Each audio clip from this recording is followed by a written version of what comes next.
Yo, what's going on, everybody? This is Lheyton aka LA from Say LA, and today we're talking about anxiety. No, I don't mean anxiety as the loose term that's frequently thrown around, like, oh, I got anxiety. No, I'm talking about severe anxiety. Panic attacks, specifically. Panic attacks, specifically, because that's something that I went through last year. It actually led me to actually pass out. And so I'm going to tell you the story about what happened and how I got through it. If you want to hear the story, great. If not, go ahead and fast forward this video to about 5 minutes or so and get straight to the tips. Alright guys, so here it goes. It's kind of crazy. My friends know the story really well because when it happened, it was funny, but equally embarrassing, but it was funny to talk about with your boys, like, bro, I passed out. But anyways, this is the first time I'm actually, opening up and telling everybody about this story and being open about it, so here it goes. Last year, 2019, my wife and I were going through a really tough time, not within our relationship, but just through life. Things would just come out of nowhere, just boom, boom, boom, just getting hit, all these different things happening at once, right? The last blow, one of the final things where it was like, man, was finding out that my wife was pregnant. It was amazing. It was just this feeling of like, we were super excited. Well, of course, we're nervous. It wasn't like we had no fear at all. We were nervous, but we're really excited at the same time. For me, it was bittersweet because I was really excited, but at the same time, I was very nervous because if you know me, all my friends have let me know that I have a phobia of hospitals. I don't like talking about them. I don't like being in there. I don't like the smell of it. I just don't like them. Don't like getting physicals, none of that stuff. So for me, I knew that I was fighting an uphill battle now that, my wife being pregnant, that I was going to be spending a lot of time in the hospital for the next 9 months. So that's that. Now we have to go to the OBGYN, make sure everything is good. So the very first appointment, we go there, and I'm feeling a little nervous, but no, I'm fine. Nothing crazy, no crazy anxiety up to that point. And so, we get there, we meet the doctor, super nice guy. He puts the gel on my wife's stomach, and we can look at the baby for the first time. Like, yay, everything's cool. At that point, she doesn't have her arms and legs developed yet. She just has little limbs, and it's kind of crazy. They move around like that, look like little sea monkeys or something. So, we're having this moment of like being excited, looking at the baby move around, and it's great. I'm even embarrassing to admit. I'm even texting my mom on the side, like, hey, I feel great. We're in the doctor's office right now.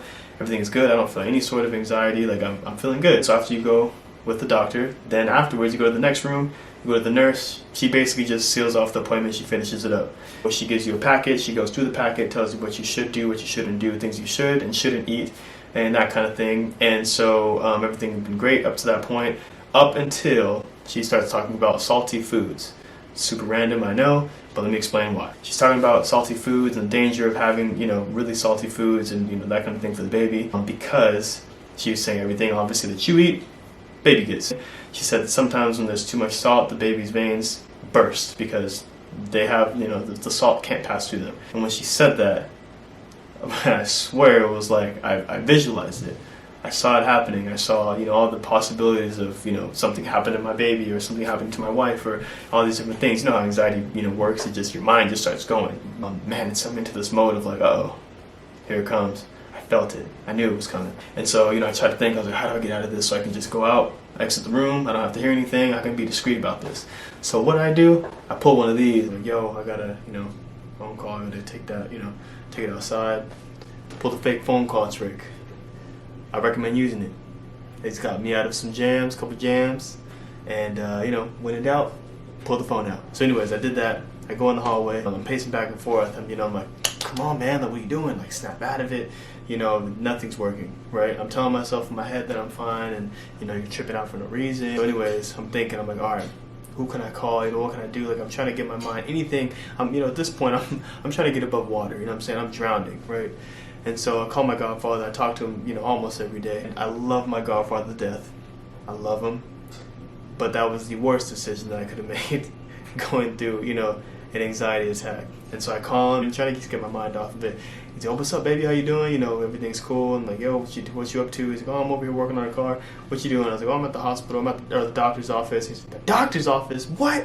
What's going on, man? You good? You all right? Like, nah, something's wrong, huh? Anyways, I'm, telling him everything's fine. I'm trying to, like, move on.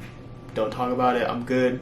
You're making it worse in my head. So I'm thinking, I'm like, all right, plan B. How can I get out of this, right? So I try and find the nearest bathroom. So I'm like, all right, if I go in the bathroom, I can get in there, splash some water on my face. And so I'm like, all right, just gotta get to the bathroom.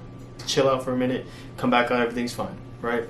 So I'm making my way to the bathroom. The bathroom is only like 15 feet away, but I swear to you, the hallway turned into like 150 feet. It was ridiculous. And so that really made it real for me. I was like, holy cow, like, I don't know what's going on with my body right now. And so I'm walking over there, and I got the Bambi legs. I start walking over there, my legs start wobbling. And then, next thing I know, I was out. I don't, obviously I don't remember what happened, but I was told, from some lady that, she just saw me walking weird.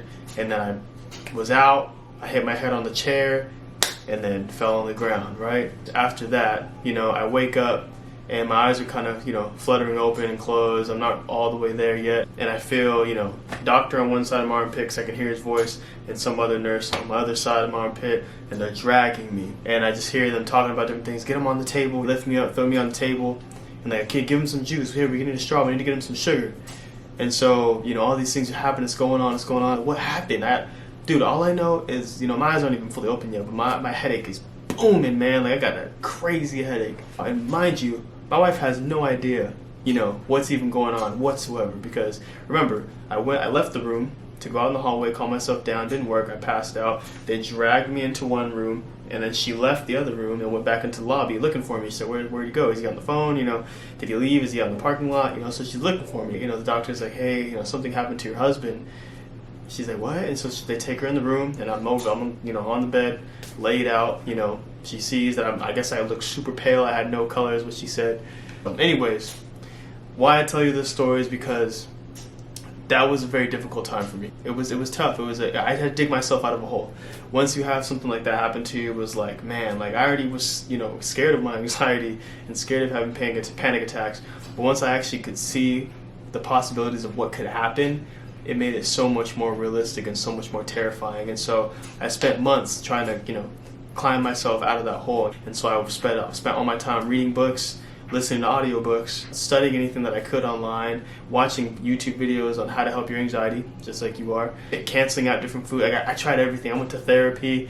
Unfortunately, therapy didn't work out for me, from my experience. Not saying it's for everybody, but it didn't really work for me. Anyways, I'm going to give you guys a few tips on how to get your body right, get your mind right. I'll give you a book recommendation that helped me, help you guys get past this. Number one for me, for sure. And by the way, these are in no particular, order. Working out.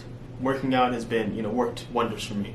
Working out can actually help with not only anxiety but depression also, because it releases feel-good endorphins. Feel-good endorphins are like these, releasing brain chemicals, happy brain chemicals. And it just makes you feel good, man. If you haven't noticed, you work out, and afterwards you feel good. You feel happy. You start, you're smiling more. You just feel good, right? And so it's almost like it's impossible to be angry during and after a workout. I had to give a speech a couple months ago. The morning of the speech, I got a workout. I went, got a light jog, came home, did some push-ups, lifted just a little bit, not too much because you don't want to be tired. But after the workout, I felt good during the speech. Like I said, I felt little to no nerves. And I credit that to working out, regular exercise. Alright guys, so tip number 2 is going to be slowing down your breathing. So to make a long story short, when you have an anxiety attack, or when you just have anxious, any kind of anxious nerves, your energy comes up. Everything is super fast, right? And so what you need to do is come from up here to being more grounded and bringing your energy down, slow everything down. How do you do that? One way is slowing down your breathing. So you have the 4-4-4 trick, which is, breathing in for 4 seconds, inhale for 4 seconds, then you hold it for 4 seconds, and then you exhale for 4 seconds. So that's what that is. Tip number 3 is going to be pink Himalayan salt and mineral water. So for me personally, I like Joe Steiner. I get it from Trader Joe's. Those are good because our bodies need, a certain amount of minerals, right? And there are some minerals that our body is not able to make that we need to get from other sources. And pink Himalayan salt, which is really good. If you want to sprinkle it on your food. Some people put, a little bit in their water and they kind of make their own mineral water. That's fine too, but I'd rather just, use it for flavoring. It tastes exactly the same as regular table salt. I actually probably prefer it better than, regular salt. It tastes the same, but it's actually doing something for me. Okay, so another one, lavender scent lotion. If you look it up on the internet, they just say lavender scent, anything is good. I chose lavender scent lotion because I always wear lotion, can be ashy, you know what I'm saying? So put the lotion on, hands, arms, whatever, and when I start to feel a little anxious, you can just smell it, smell the lavender, because the scent of lavender is calming. So if you have lavender scent lotion, you don't have to actually carry, lavender in your pocket or whatever you want to carry in your pocket. You can just wear it, use it as a lotion. You're going to use it anyways. So smell it, put it on your wrist if you need to, and that might help with calming you down. It's worth a shot. Tip number 5 for me is canceling out sugar. Me personally, people that know me know that I'm basically the cookie monster. I love eating sweets.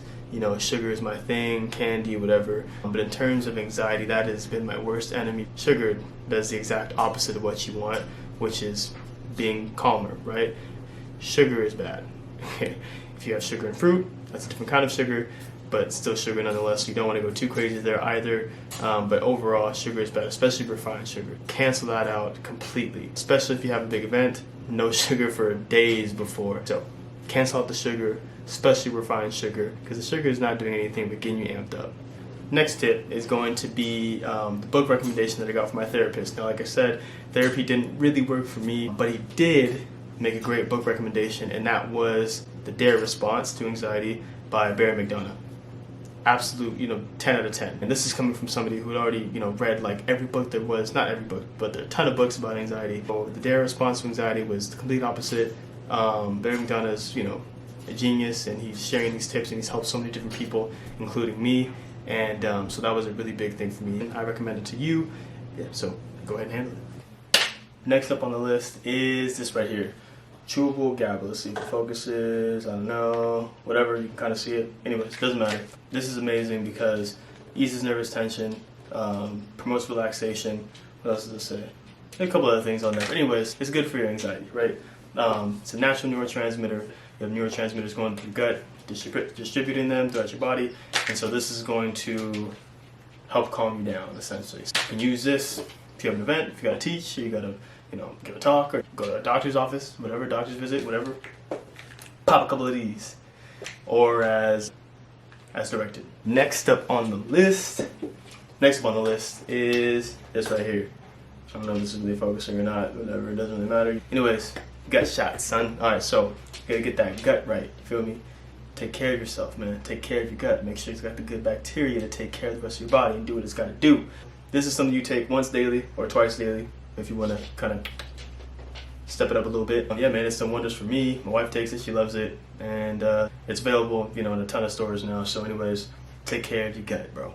My last 2 tips are going to go hand in hand because these are things you can do with your mind. Your mind is, the most important part in this, because your brain will tell you that something's real and make you anxious, even if it's not meditating. I don't mean meditating and crossing your legs and, you can do that. That's great. That's kind of stepping it up. But I just mean giving yourself 10 minutes a day to just sit. Try your hardest to just sit on your couch or sit, wherever you, in the dark or whatever you need to help you think about nothing. Turn your phone off, flip it over, put it in another room, and just think about nothing. And just give yourself 10 minutes to meditate and just relax. And the last tip is not listening to your thoughts. Your thoughts will lie to you. Do not listen to your thoughts. Your mind literally will tell you that the sky is falling, and it's really not. I'm telling you right now. I've done this millions of times, listening to my thoughts and being like, hey, you look stupid. Do you remember that? And if you feel anxious and you start to get nervous, people are going to know. They're going to see you sweat. Listen, man, your mind is your worst enemy in this case. So you got to make sure, like I said, that your body and your mind are healthy in order to help fight against this, and fight with you instead of against you. Your own brain will lie to you, and so make sure that you're, like I said, meditating is another way to kind of disconnect for a while. Take a break, take a breather. So anyways, that's my take on it. I got over a lot of it. Like I said, the anxiety, the feelings aren't going to ever go away. But with the book that I recommended you, The Dare Response, you'll learn that it doesn't have to go away, that you can learn to live with it, and that you can actually, not be afraid of those feelings anymore. If you're not afraid of the feelings, then they can't hurt you. Nothing can happen. They're not even real. So you got to learn to live with them. And after that, you'll be invincible. I hope that this helps you out. I hope you guys, try some of these things out and let me know in the comments if they worked out for you, because it worked out for me. So anyways, done.